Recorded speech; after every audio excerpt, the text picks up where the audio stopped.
सुशांत सिंह राजपूत के केस में एनसीबी ने सबसे बड़ी कार्रवाई की है, जिसमें 22 लोगों को दबोचा गया और उससे बहुत सारी बातें निकलकर सामने आ रही हैं। बहुत सारे बड़े खुलासे हो रहे हैं।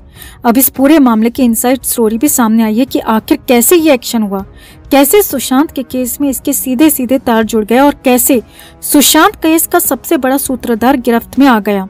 सबसे बड़ी बात यह रही कि ब्लैकमेलिंग का जो खेल इसमें था, इसमें सबसे बड़ा पर्दाफाश भी हुआ। तो कैसे कोलकाता से मिली लीड, क्यों 4 महीने तक करना पड़ा इंतजार, लत के बाद क्या हुआ, सब कुछ आपको बताते हैं।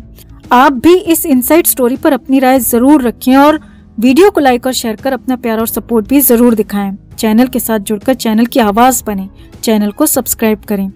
तो एनसीबी ने जो एक्शन लिया है, जो कार्रवाई की है, वो सबसे बड़ा एक्शन है, सबसे बड़ी कार्रवाई है, क्योंकि एक साथ 22 लोगों को पकड़ा गया है। एक साथ कई राज्यों में एक्शन हुआ। कोलकाता से मामला शुरू हुआ और फिर दिल्ली, यूपी, राजस्थान, पंजाब, यहाँ तक कि असम, कर्नाटक, महाराष्ट्र भी मामला पहुंच गया और मुंबई में इसके सबसे बड़े तार थे और एक साथ 22 लोगों को धर दबोचा गया। सुशांत केस से जुड़ी सबसे बड़ी गिरफ्तारी हुई तो नए नए खुलासे भी हो गए, क्योंकि इनसाइड स्टोरी, इनसाइड न्यूज जो मिली, जो बातें निकलकर सामने आई, वो बेहद हैरान करने वाली थी और खुद एनसीबी चीफ ने सब कुछ बताया। दिल्ली में एनसीबी चीफ ज्ञानेश्वर सिंह ने बताया कि आखिर कैसे ये पूरा केस क्रैक किया गया और कैसे इसकी परतें खोली गईं। तो ज्ञानेश्वर सिंह के मुताबिक इस पूरे केस का मास्टरमाइंड, जो कि सुशांत सिंह राजपूत केस का सूत्रधार भी है, उसका नाम है जसबीर सिंह और वो बंगाल के मोगरा का रहने वाला है और उसने ही बंगाल से ये पूरा रैकेट शुरू किया और वहीं से खेल की शुरुआत हुई। वहीं से सुशांत तक भी मामला पहुंचा। अब सुशांत तक कैसे ये मामला पहुंचा, कैसे ये लोग पहुंचे, वो भी बताएंगे आपको। लेकिन पहले ये देखिए कि आखिर शुरुआत हुई कहां से और कैसे ये रैकेट आगे बढ़ता रहा, फलता फूलता रहा। तो इस पूरे गैंग की कहानी का पहला शख्स जसबीर ही था और उसी ने कई लड़कियों को भी ड्रग की लत लगवाई और उन्हें पहले मुफ्त में माल मुहैया करवाया और जब उन्हें लत लग गई तो फिर उन्हें ब्लैकमेल किया गया और फिर उसके बाद शुरू हुआ असली खेल। जसबीर ने इसके बाद काले नेट यानी कि ब्लैक इंटरनेट का सहारा लिया और इसके लिए अपनी गर्लफ्रेंड तक का इस्तेमाल किया। एनसीबी के मुताबिक जसबीर की गर्लफ्रेंड श्रद्धा सुराना एक मल्टीनेशनल कंपनी में फाइनेंशियल एनालिस्ट थी और जसबीर को अपने धंधे में फाइनेंस एक्सपर्ट की जरूरत थी। अब श्रद्धा को ही अपने काम में शामिल कर लिया और उसके बाद श्रद्धा सुराना इस गैंग का फाइनेंस देखने लगी। क्रिप्टो में होने वाली पेमेंट, यूपीआई या फिर पेमेंट गेटवे से संबंधित सारे के सारे काम श्रद्धा ही देखती थी और जसबीर लड़कियों को फंसाने, उन्हें लत लगवाने और फिर उन्हें ब्लैकमेल करने में अपने काम को आगे बढ़ा रहा था, जुटा हुआ था और इंटरनेट का काला चैप्टर इसमें सबसे बड़ा टूल बनकर सामने आ रहा था।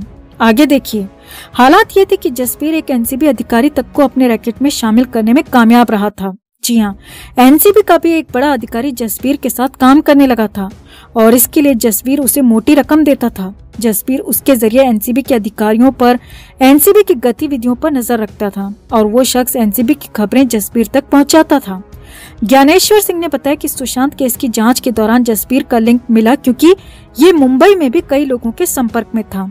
कई लोगों को वहां भी इसने सप्लाई किया था और यहाँ तक कि कई बड़े बड़े एक्टर्स के साथ भी जसबीर के संबंध थे और मुंबई में ज्यादातर सप्लाई यही करता था। सबसे बड़ी बात, जिसकी बॉलीवुड में सबसे ज्यादा डिमांड होती थी, वही माल सिर्फ जसबीर के पास मिलता था, क्योंकि वो विदेशों से मंगवाता था और इसका पूरा नेटवर्क देश विदेश तक फैला हुआ था। इसीलिए बॉलीवुड में जसबीर के आइटम की सबसे ज्यादा डिमांड थी और जसबीर वहां पर ये डिमांड पूरी भी करता था। अब हालांकि एनसीबी ने तो नहीं बताया, लेकिन सूत्रों के हवाले से बड़ी खबर है कि जसबीर के नेटवर्क के जरिए ही सुशांत तक भी ड्रग पहुंचाने का काम हुआ और वहां भी पहले लत और फिर ब्लैकमेल के खेल की पूरी कोशिश की गई और सुशांत मामले में भी कुछ हद तक सफल भी रहे थे। सुशांत केस के बाद लंबे समय तक जसबीर अंडरग्राउंड हो गया। एनसीबी के मुताबिक जून 2020 के बाद उसने खुद को अंडरग्राउंड कर लिया और अलग तरीके से, ज्यादा सेफ तरीके से सप्लाई करने लगा। हालांकि वो खुद कभी सामने नहीं आता था, अपने ट्रिगर पॉइंट्स, अपने लोगों के जरिए वो सप्लाई किया करता था।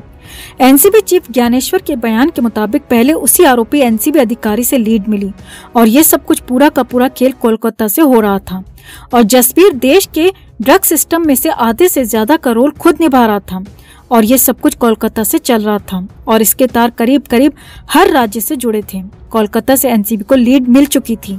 बस फिर क्या था, एनसीबी चीफ के मुताबिक 4 महीने तक इन्हें ट्रैक किया गया। 4 महीने तक इनके काम पर, इनके धंधे पर इनकी मॉडस ऑपरेंडी यानी कि इनके काम करने के तरीके पर ध्यान रखा गया और जब पोस्ट ऑफिस में एक संदिग्ध पैकेट मिला, उस पोस्टल पैकेट की जांच शुरू हुई तो फिर तो परत दर परत खुलती चली गई। मामले खुलते चले गए, जांच हुई तो मामला सामने आ गया। हालांकि तब भी एक्शन नहीं लिया गया। खास मौके का, खास दिन का इंतजार किया गया और एक साथ कई राज्यों में एक्शन लिया गया। एक साथ जसबीर समेत 22 लोगों को पकड़ा गया है।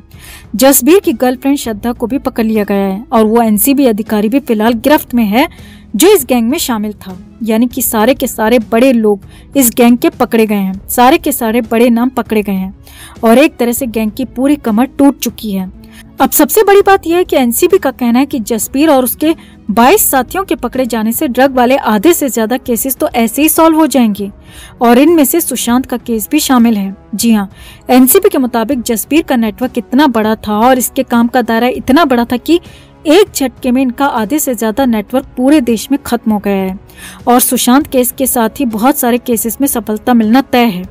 लेकिन सुशांत के चाहने वालों के लिए यही अच्छी खबर है, यही बड़ी खबर है कि अब सुशांत को बर्बाद करने वाले, सुशांत को खत्म करने वाले और एक तरह से सुशांत केस में सूत्रधार रहे लोग पकड़े जा रहे हैं और उनकी गिरफ्तारी हो रही है। एक के बाद एक उनकी जिंदगी, उनके काम धंधे खत्म हो रहे हैं और बहुत जल्द और भी बहुत बड़ा कुछ होने वाला है। तो आपका इस पूरी इनसाइड स्टोरी पर क्या कहना है? कमेंट में अपनी बात, अपनी राय जरूर रखें और वीडियो को लाइक और शेयर कर अपना प्यार और सपोर्ट भी जरूर दिखाएं।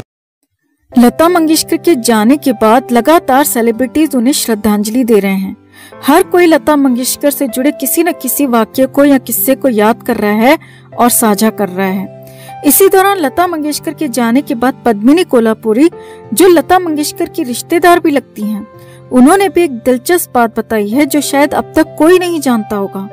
उन्होंने बताया कि लता मंगेशकर और आशा भोसले भले ही अलग अलग घर में रहती थीं, लेकिन उन दोनों के घरों के बीच एक ऐसा सीक्रेट दरवाजा था जहां से बिना किसी को खबर लगे दोनों बहनें एक दूसरे के घर पर आ जा सकती थीं, जिससे कि दोनों में से कभी भी किसी को भी एक दूसरे की जरूरत महसूस हो तो आराम से एक दूसरे के पास आया जाया जा सके।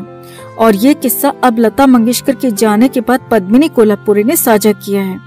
तो इस तरह से आशा भोसले को जब भी दीदी से कोई सलाह मशवरा करना होता या उनसे कुछ भी डिस्कस करना होता था तो वो इसी सीक्रेट दरवाजे के जरिए अपनी बड़ी बहन लता दीदी के पास पहुंच जाया करती थीं। हम सबकी प्यारी लता दीदी जा चुकी हैं, बस अब उनसे जुड़ी बातें और उनकी मीठी मधुर आवाज ही रह